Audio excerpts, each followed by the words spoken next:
며칠 전에 한강이라고 하는 작가가 노벨 문학상을 이제 수상했다 이제 해서 온 나라에 큰 화제거리가 되고 지금 서점에서 이번에 많은 책들이 다 팔려나가고 해서 인쇄소에서 계속 찍는 이런 일이 이제 생기고 있다. 우리가 이제 뉴스를 통해서 이제 많이 듣고 있습니다. 자, 이러는 가운데 이 한강이라고 하는 그런 작가가 지은 책이 하나 있어요. 그 책의 이름이 채식주의자인데 이 채식주의자가 청소년 유해 도서로 지정이 되었다 하는 그런 논란이 이제 일어나고 있습니다. 경기도 교육청이 유해 도서로 지정했다 안 했다 이런 걸 두고 의견이 이제 분분한 이런 상태에 있어요. 그래서 노벨 문학상을 갑자기 이 작가가 타고 나니까 이 작가 한강 씨의 그 소설 채식주의자 이게 유해 도서로 정말 지정이 됐느냐, 그래서 폐기가 됐느냐 이런 이제 논란이 일어나고 그래서 경기도 교육청이 해명을 하고 있어요. 본인들이 스스로 한 게 아니라 학교 도서관 운영위원회를 통해서 그래서 이제 폐기 도서를 선정한 것이고 교육청이 직접 이 채식주의자를 유해 도서로 지정해서 폐기했다는 건 사실이 아니다. 하여튼 어쨌든 유해 도서로 지정이 된 이런 어떤 일이 있었고, 근데 갑자기 이 사람이 이제 노벨 문학상을 이제 탔다고 하니까 왜 이런 거를 유해 도서로 이제 지정을 했느냐, 왜 폐기를 했느냐 이런 이제 문제가 이제 생긴 거예요. 자, 그래서 여러분이 네이버나 구글이나 이런 데 이제 가서 한강 채식주의자 청소년 유해 도서 뭐 이런 걸로 이제 여러분이 검색을 해보면은 여러 가지 이제 글들이 나옵니다. 제가 두 가지만 이제 잠깐 소개하겠습니다. 한강의 일부 작품이 문학성과는 별개로 금기를 다루고 논쟁적인 소재를 담은 만큼 학생들에게 어떻게 소개해야 할까 고민이라고 하는 교사나 학부모가 적지 않습니다. 자, 문학성이 있다 뭐 이런 거 이제 떠나서 이 안에 아주 상당히 정말 중고등학교 심지어 대학교 아이들이 봐서도 이게 무슨 외설 소설 아니야? 뭐 이렇게 인식이 될 수밖에 없는 그런 내용이 들어있기 때문에 교사도 부모도 걱정이 된다. 이런 글이 이제 올라오고 또 한 온라인 커뮤니티의 누리꾼 한 분은 한강이 위대한 작가고 또 채식주의자는 위대한 소설이다. 우리가 그렇게 이야기할 수 있는데 영화 등급제와 같이 세대에 따른 권장도서 목록을 지정한다고 하면 이 책은 청소년 불가로 해야 된다. 이런 입장을 밝혔다는 거예요. 그러니까 중학교, 고등학교, 여기 도서관 이런 데다가 이 책을 가져다 놓고 중고등학교 아이들이 이걸 읽게 만들면은 이것은 아이들의 앞날에 좋지 않은 거다. 지금 그렇게 이야기하는 거예요. 그래서 제가 좀 찾아봤습니다. 도대체 어떤 내용이 그 안에 들어있길래 이런 그 청소년 유해 도서 이런 그 논쟁이 일어나고 있는가. 그래서 이제 블로그를 이제 찾아보니까 어떤 분이 이 한강의 그 채식주의자 거기에 2페이지 정도를 이렇게 이제 마크를 해갖고 그래서 이제 그 안에 올려놨어요. 근데 정말 이거 읽어보면 정말 얼굴이 화끈화끈되는 그런 내용이 그 안에 들어있습니다. 제가 오늘 이게 아무래도 이제 오늘 어른들이 주로 이제 이거를 보기 때문에 아이들 교육하는 그런 그 부모의 입장에서 어느 정도 외설적인 그런 그 내용을 담고 있는가 이걸 좀 알려드리기 위해서 제가 여기에 있는 거 여기 블로그에 이렇게 있는 이 내용 이 가운데 빨간 줄로 쳐 있는 이 부분을 잠깐 이렇게 읽도록 하겠습니다. 은밀히 터질 듯한 가슴을 의식하며 그는 욕실 문을 닫았다. 샤워기의 물이 요란한 소리와 함께 욕조로 떨어져 내리는 것을 보며 옷을 벗었다. 2달 가까이 아내와 섹스하지 않았다는 것을 그는 알고 있었다. 그러나 지금 그의 성기가 부풀어 오른 것이 아내 때문이 아니라는 것도 알고 있었다. 아내 때문이 아니라는 거예요. 오래전 아내와 함께 들렀던 처제의 방, 자취방을 거기 웅크려 누워있을 처제를 그보다 오래전 피투성이로 그의 엎였던 처제의 몸을 고스란히 전해져 왔던 가슴과 엉덩이의 감촉을 이런 거 점점점점 이렇게 이제 온몸의 피가 거기 모였다 이렇게 적어놓고 물컹물컹한 한면을 씹으며 그는 선체로 자위를 했다. 샤워기 아래로 뛰어들어 정액을 씻어내며 그는 웃음도 울음도 아닌 신음을 쏟아냈다. 이렇게 이제 기록이 되어 있어요. 여러분 이게 정상적인 소설입니까?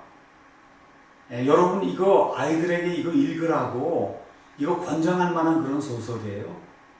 이게 그렇지 않으니까 유해도서 이걸 다 지정이 돼서 폐기가 됐다고 하는 그런 말이 설득력을 갖는 거예요.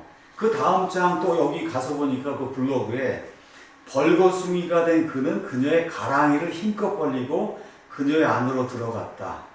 어디선가 짐승의 헐떡이는 소리, 괴성 같은 신음이 계속해서 들렸는데 그것이 바로 자신이 낸 소리라는 것을 깨닫고 그는 전율했다. 뭐 이렇게 이제 이야기하면서 그는 지금까지 섹스할 때 소리를 내본 적이 없었다. 뭐 이렇게 이제 하면서 그는 혼절하듯 정액을 뿜어냈다. 여러분 이게 노벨상을 수상한 이런 사람의 작품입니다. 제가 뭐 노벨상을 수상했다는 사람들이 이런 작품 이런 거 이제 뭐 몇 권 읽어보긴 했지만 정말 이런 작품은 없어요. 이런 외설적인 거를 이렇게 적나라하게 이렇게 적어놓고 그거를 노벨상 무슨 수상위원들이 이걸 읽었는지 어땠는지 뭐 알 수가 없지만 이런 걸 가지고 노벨 문학상을 줬다는 거 이거 자체가 수치스러운 그런 일입니다. 정말 이런 책을 중고등학교 도서관에다 비치해서 중고등학교 도서관에 와서 아이들이 이거를 읽어야 된다 이거 생각하면 끔찍하지 않습니까? 제가 할 수 없이 며칠 전에 한강의 그 소설 이 소설들이 5.18 광주 사태 그 다음에 4.3 제주 남로당 이 폭동 공산혁명에 대해서 왜곡된 것들을 기록하고 있다 이거 이야기를 했고 지금 여러 인터넷 커뮤니티 이런 데서 이 노벨 문학상 수상과 함께 그의 모든 과거가 다 드러나고 있어요. 얼마나 좌편향이 되어 있는가 이런 모든 것들이 잘 드러나고 있고 그 다음에 이런 소설이 실제로 사실을 왜곡하고 있다 이런 거 웬만한 사람 지금 다 알고 있습니다. 자 그런데 오늘 제게 어떤 분이 이 노벨 문학상 수상한 거에 대해서 뭐 글을 보내줘서 그 밑으로 이렇게 쭉 가서 이렇게 읽어보니까 거기 놀랄만한 제목으로 이런 내용이 들어있는 거예요. 인터넷 기사가 소강석 목사 한강 노벨 문학상에 문학하는 목사로서 가슴이 벅차다. 여러분 지금 소강석 목사라고 한 사람이 이게 정말 정신이 올바른 상태에서 이런 책을 정말로 본인이 읽고 그러고 나서 가슴이 벅차다고 하는지 정말 제가 알 수가 없습니다. 여러분 알고 있는 것처럼 소강석 목사는 새 에덴 교회 거기 이제 담임 목사예요. 본인 스스로 뭐 소설가라고 주장하는데 뭐 소설가인지 아닌지 제가 알 수가 없습니다. 뭐라고 이야기하냐? 문학을 하는 목사로서 순간순간 가슴이 벅차올랐다. 이렇게 SNS에 글을 올렸다는 거예요. 그러면서 뭐라고 썼느냐? 우리나라 문학을 드높이고 대한민국 문학을 세계 탑으로 올려준 작가에 감사드리고 축하드린다. 여러분 이런 외설적인 이런 걸 적어놓고 이거에서 세상에 이걸 알린 사람을 그러한 그 소설 이런 걸 정말 축하하고 그리고 감사를 해야 될 그런 내용인가. 더 충격적인 건 이렇게 썼어요. 심장 속 불꽃이 타는 곳 그곳이 저의 설교라고 그런 생각도 해본다는 거예요. 이 한강이 적어놓은 이런 걸 이게 자기의 설교가 아닐까. 이게 목사가 해야 될 그런 말입니까? 이런 내용을 적어놓은 이런 걸 이거를 설교로 목사가 한다고 생각하면 이게 얼마나 끔찍한 그런 일이에요. 그러면서 이렇게 이제 이야기하고 있어요. 처음에 책을 대충 보았지만 노벨상 수상 작품이라 오늘 하루 동안 다시 꼼꼼히 읽어봤다는 거예요. 그의 소설은 역사에 대한 대하 드라마식으로 서사된 것이 아니라 인간의 폭력과 사회적 억압을 저항하며 인간다운 인간, 보편적 인간의 가치를 줄곧 강조했다. 그러면서 때때로 그의 글에는 잔인하고도 고통스러운 언어들이 나타나 있었다. 책을 읽는 저 자신이 마치 채식주의자가 되고 나무가 되고 싶을 정도로 말이다. 한강 작가의 글은 그런 매혹의 힘이 있었다고 그렇게 직접 글을 적어놨어요. 여러분 이런 글을 읽고 그리고 그 안에 정말 매력적인 데가 있다고 이야기하니 이게 목사가 이야기할 그런 내용인가? 소 목사는 정말 채식주의자 책을 읽어봤는지 그리고 4.3 공산주의 이 혁명 일으켰던 이런 폭동이 정말 대한민국 건국을 위해서 정말 필요한 그런 일이었는지 이런 거에 대해서 정말 생각을 해보고 이런 말을 하는가. 제가 오늘 너무 어이가 없어서 이분의 글을 소개를 하고 있는 거예요. 그러면서 끝에 이렇게 썼어요. 잠시 산에 올라와 나무를 바라보고 있다. 누구에게도 해를 주지 않고 억압을 주지 않는 나무들이 서로 바람에 부딪혀 접촉을 하고 서로를 보듬고 있는 것처럼 느껴졌다. 그렇다고 우리 모두 나무가 되면 어떻게 되겠는가? 하나님 형상대로 지음받은 우리에게 나무 같은 순수함과 청록색의 향기를 뿜어주는 삶을 살아야 하지 않겠는가? 이렇게 이제 끝을 맺었어요. 나무처럼 살아라. 이제 그런 이야기를 하는데 정말 이거 들어보면 좌익들 이런 데 특징이 뭐냐? 사람의 가슴을 이렇게 훈훈하게 만들어주는 그런 말을 하거든요.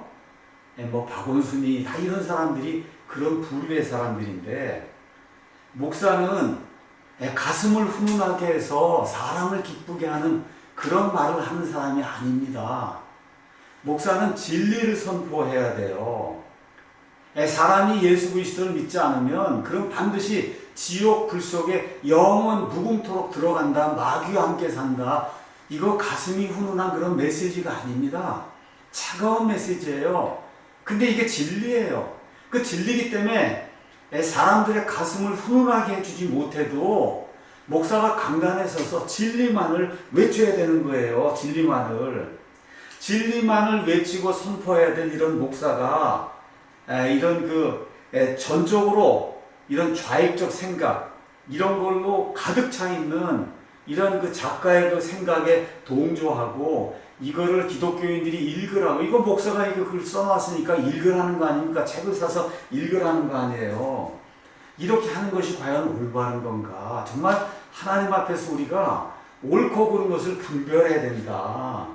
가슴을 따뜻하게 하는 그런 것이 아니라 정말 차갑게 우리의 이성의 이 논리를 가지고 정말 하나님이 얼마나 우리를 사랑하시고 그렇지만 하나님의 사랑 이것이 한계가 있어요. 하나님 참지만 결국 하나님의 진노가 폭발하면 결국 사람이 아무리 선한 일을 하고 뭐 노벨 문학상을 타고 뭐 무슨 일을 해도 하나님의 은혜로 예수 그리스도의 은혜 보혈을 말미암아 구원받지 않으면 지옥 불 속에 간다. 이거를 전달해야 되는 거예요. 그저 박지원이니 뭐 이런 사람들 데려다가 가슴을 뜨겁게 하는 그런 거 예배 드리라고 예배당이 존재하는 게 아닙니다.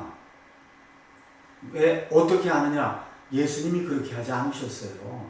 사도 바울이 그렇게 하지 않았습니다. 베드로가 그렇게 하지 않았어요. 한번 사도행전에 가서 사도 바울이 곳곳에 선교여행을 다니면서 어떻게 하나님의 말씀을 선포했는가 한번 우리 자신을 2000년 전으로 이렇게 돌아가게 해서 한번 사도 바울의 그 모습, 그 진지한 모습을 한번 봐야 됩니다. 가슴을 훈훈하게 하는 게 아닙니다. 진리는 차가운 거예요.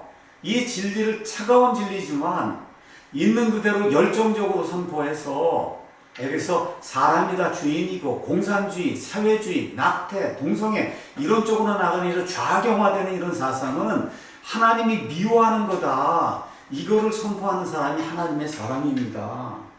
예수님께서 마태복음 10장 28절에 몸은 죽여도 혼은 죽일 수 없는 그런 자들을 두려워하지 말고 오히려 혼과 몸을 둘 다 지옥은 어디예요? 불호수라고 그랬어요. 펄펄 끓는 영원토록 펄펄 끓는 그 불호수에서 혼과 몸 둘 다를 멸하실 수 있는 그분 하나님을 두려워하라고 우리 예수님께서 차갑게 말씀을 하고 있습니다. 교회는 진리의 기둥과 터라고 하나님의 말씀이 이야기하고 있어요. 그래서 교회는 인본주의, 공산주의, 사회주의 이런 좌경화, 그 다음에 친북, 종북 이런 그 사상 이런 거 외치면 안 됩니다. 목사가 그런 거 조금이라도 가져다가 읽으라 그러고 이게 좋다 그러고 그렇게 이야기하면 안 되는 거예요. 목사는 그런 것들을 반대하고 하나님의 오른쪽, right, 옳다는 거예요. 오른쪽의 가치를 선포하라고 하나님께서 목사를 임명해 주신 거예요. 이번 일로 인해서 아마 여러 매체에서 가장 큰 비난을 받는 사람은 김규나라고 하는 자유우파의 아주 선량한 그런 작가입니다. 그분이 이렇게 이제 글을 다시 올렸어요. 10월 10일 밤 9시 조금 넘어서 쓴 두 편의 글 때문에 어제 오늘 말 그대로 제가 일파만파가 무언가 하는가를 제가 실감을 하고 있습니다. 한겨레 지면 등을 통해서 인용이 되고 비판이 되더니 다 이 좌경화된 매체, 그렇죠? MBC, JTBC 등 뉴스 매체를 통해서 저의 글이 악의적으로 보도가 되면서 제가 많이 알려졌습니다. 제가 원치 않는 그런 일이었는데 저의 개인 소셜 미디어에 올려놓은 글을 멋대로 가져다가 이게 박제하고는 천박하게 제목을 달고 개에게 뼈다귀를 이렇게 주듯이 감히 노벨상 받으신 한강님을 비판한 김규나, 이 김규나라는 이런 작가 여기에게 이제 달려가서 돌을 던지고 선동을 하고 있습니다. 이분이 이제 그렇게 썼어요. 그러고 나서 이제 이렇게 했습니다. 참 궁금했습니다. 왜 나처럼 그들의 표현에 따르면 듣보잡이고 갑툭튀고 무명이고 정말 아무것도 잘 알려져 있지 않은 조선일보에 좀 글을 쓰고 하는 이런 무명의 글쟁이를 왜 이렇게 사람들이 분노하면서 손가락질하고 있는가. 그러면서 이분이 참 너무 멋있게 제가 그 이유를 알았습니다. 왜 그러냐? 제 글이 사실이기 때문입니다. 김규나 작가의 짤막한 이 글이 사실이기 때문에 이 좌경하는 이런 매체가 이걸 그대로 둘 수가 없는 거예요. 너무나 많이 사람들이 퍼가고 공유가 됐기 때문에 일반 대중에게 너무 많이 알려지고 사실은 독자들은 아무것도 모르고 조정래, 태백산맥처럼 그냥 빨치산 옹호하던 그런 소설 이런 거 들어와서 완전 좌경화 시켰는데 이렇게 해서 이제 노벨 문학상이라고 해서 이런 걸 가지고 좌경화 시키려고 노력했는데 이 모든 정체가 다 드러났단 말이에요. 그러면서 아무것도 모르는 우리 교인들도 마찬가지예요. 제가 이런 거 해서 알려주니까 그런 일이 있었어요. 한국 작가가 노벨상 탔어. 이렇게 이제 하면서 축하하고 막 기뻐하고 아무것도 모르고 이제 그렇게 이제 사람들이 해야 될 텐데 여기에다가 물을 붓잖아요. 그렇죠? 누가 물을 붓어요? 김규나 작가가 차가운 물을 붓어요. 그 작품의 실체가 뭔가를 알려준 겁니다. 그래서 노벨 문학상을 기점으로 5.18 광주 사태 이런 거 미화하고 대한민국 무너뜨리고 이렇게 이제 하려고 했는데 재해를 묻고 고춧가루를 부었다. 그래서 김규나 작가가 이렇게 이야기하는 거예요. 제가 노벨 문학상에 폭탄을 던지고 다이나마이트를 던진 겁니다. 자, 그러면서 요약을 이렇게 했습니다. 참 좋은 말이에요. 지성 있는 국민이라면 제가 오늘 여러분에게 지성 있는 국민에게 말씀을 좀 드립니다. 누구나 알 수 있듯이 5.18은 명단도 공개할 수 없는 수많은 유공자와 정체를 알 수 없는 자들의 무장 반란을 우리 젊은 군인들이 목숨 바쳐 진압을 해서 국가와 국민을 지킨 그런 사건입니다. 누가 왜 무기고를 탈취하고 그 전남 도청에 수많은 그런 화약을 가져다 놓고 이런 일을 했냐면 이런 반란 행위를 누가 했냔 말이에요. 당시는 광주 사태라고 불렸는데 언제부턴가 민주화 운동이란 이름의 성역이 되어 버렸습니다. 명단을 여러분 6.25 전쟁 유공자다 그러면 명단을 밝히고 그 사람도 나 유공자야 이렇게 이야기하면서 사람들이 너무 감사합니다 이렇게 이야기하는 게 정상이잖아요. 지금 5.18 유공자가 되면 이름도 못 밝혀요. 나가서 나 유공자다 얘기도 못해요. 그리고 제가 알기로는 국가보훈처에서 이 명단 이런 걸 관리하는 게 아니라 광주시에서 한다는 거예요. 이게 이런 일이 있을 수 있습니까, 여러분? 제주 4.3 사건 역시 대한민국의 출생을 막으려고 남로당 잔당 세력이 일으킨 무장 반란이고, 이거를 우리 경찰이 진압한 그런 사건이에요.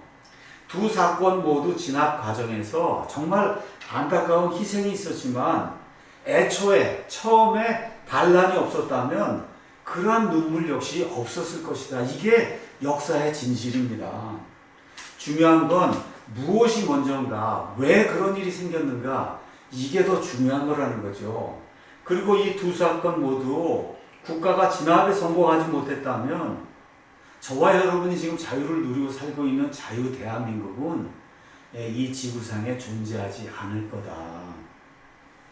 국가 권력이 죄 없는 광주 시민을 학살, 또 국가 권력이 무고한 제주 양민을 학살했다고 소설마다 담아낸 이 한강이라고 한 작가는 대한민국의 탄생과 존립을 부정하는 그런 사람이다. 얼마나 많습니까, 여러분? 대한민국 태어나면 안 되는 그런 국가였다. 이렇게 주장하는 그런 자들이 우리나라 문단에 포진하고 있는 작가들 거의 대부분의 작품 속에는 자기들이 발붙이고 사는 이 땅에 대한 악의적인 모욕과 비하가 감춰져 있다. 제가 이 글을 읽고 눈물이 났어요. 내가 지금 이 땅에 살고 있는데 이 땅이 존재하면 안 되는, 이 나라가 존재하면 안 된다는 이런 생각을 가지고 이 땅의 모든 자유를 누리고 북한 공산당이 그렇게 싫다고 얘기하고 미국 제국주의라 그렇게 나쁘다고 하면서 자식들은 북한에 보내지 않잖아요. 어디로 보내? 다 미국에 보내잖아요. 이런 내로남불 아이러니가 어디에 있습니까? 그래서 박근혜 정부 시절에 이렇게 대한민국을 부정하는 자들을 블랙리스트에 넣었다. 근데 거기에 누가 들어가 있어요? 이 노벨 문학상을 받았다고 하는 한강이라는 작가가 들어가 있어요. 우리가 한번 생각해 봐야 됩니다. 왜 그 사람이 거기에 들어가 있었는가? 이미 좌익 사상이 이제 경도가 돼서 김대중, 노무현, 문재인 이런 사람들을 추앙하고 오히려 이 나라를 세우고 이 나라가 이렇게 좋은 나라가 되도록 만들어줘서 이렇게 자유롭게 살 수 있도록 정말 희생한 우리 이승만 대통령, 박정희 대통령, 전두환 대통령, 그 다음에 노태우 대통령 이런 분들을 극도로 혐오하고 이렇게 폄하하는 사람들을 돌이키는 것은 사실 사람의 힘으로는 불가능합니다. 저는 그렇게 생각해요. 하나님의 강권적인 은혜가 없이는 불가능하다.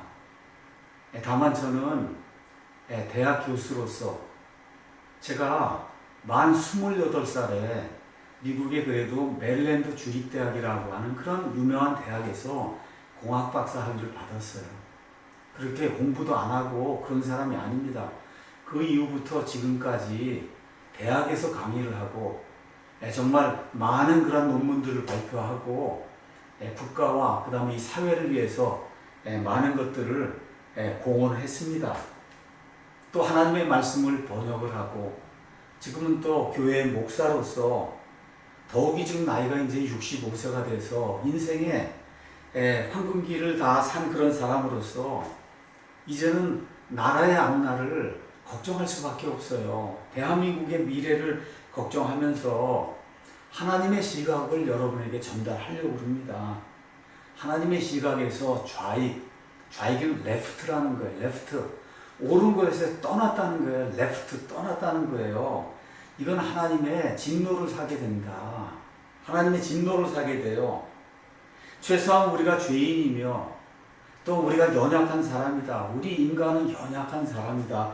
이걸 인정하고 그리고 돌이켜 가면서 그러면서 인간의 역사를 올바른 시각에서 내려다 보는 이런 자유 이런 자질을 갖춘 자유 시민들이 돼야만 이 나라가 유지가 될 수 있습니다. 역사를 왜곡하면 그 나라에 미래가 있을 수 없어요. 끝으로 이 나라에 예수님을 믿는다고 하는 사람이 통계적으로 800만, 900만, 1000만 명이 있다고 합니다. 이 사람들이 정신을 차려야 돼요. 교회 목사들이 정신을 차려야 됩니다. 공산주의, 사회주의는 이 기독교의 대척점에 서 있는 거예요. 대척점에. 하나님이 가장 미워하는 게 공산주의, 사회주의, 동성애, 낙태 이런 거 하는 건데 어떻게 교회 목사들이 교회에 다닌다고 하는 사람들이 그런 거를 적극적으로 밀어붙이는 그런 당에 투표를 할 수가 있습니까? 여러분 이게 제정신이에요. 정말 정신을 좀 차려야 됩니다. 이건 진영 논리가 아니에요. 어떤 분이 오늘 아침에 또 길게 또 글을 써갖고 목사님 실망했습니다. 왜 진영 논리에 빠져서 이러십니까? 이렇게 이야기를 하더라고요. 이게 진영 논리가 아닙니다. 하나님은 right, 옳아요. 옳은 거예요. right. 그래서 우리가 구원받는 거를 하나님의 의, righteousness, 올바른 거를 얻는 거를 예수님의 십자가 보혈의 공로를 통해서 righteousness, 올바른 걸 얻는 거를 그걸 구원이라고 이야기하는 거예요. 이 righteousness, right에서 떠난 게 left입니다. 모든 인간은 다 left로 출생하고 left로 살아요. 하나님의 은혜로 예수님의 십자가의 보혈의 공로로 우리가 구원받으면은 그러면 right으로 돌이켜서 그래서 right의 생각을 가지고 right의 사고방식을 가지고 철학을 가지고 이 땅을 살아나가야 되는 거예요. 그래서 성경은 마귀는 왼쪽 사상과 철학, 공산주의, 사회주의, 낙태, 동성애, 차별금지법 제정 이런 쪽으로 인간을 몰고 가면서 실제로 인간을 도와주는 것 같은데 인간을 괴롭히는 거예요. 그러면서 자기 힘으로 유토피아를 건설할 수 있다 이렇게 주장을 하는데 인간의 힘으로 유토피아 건설한다고 하는 이런 것은 그건 허구입니다. 소설 속에서나 가능한 거예요. 왜 그러냐? 사람이 다 레프트로 태어나서 죄 가운데 살기 때문에 사람의 힘으로 유토피아 건설하는 건 불가능합니다. 오늘 제가 정말 간절한 마음으로 여러분에게 이제 말씀을 드렸고 정말 하나님께서 만들어주신 이 자유 대한민국, 이 자유 대한민국에 하나님이 손을 얹어주셔서 이 나라가 지켜질 수 있도록 하나님께서 도와주시기만을 간절히 원합니다.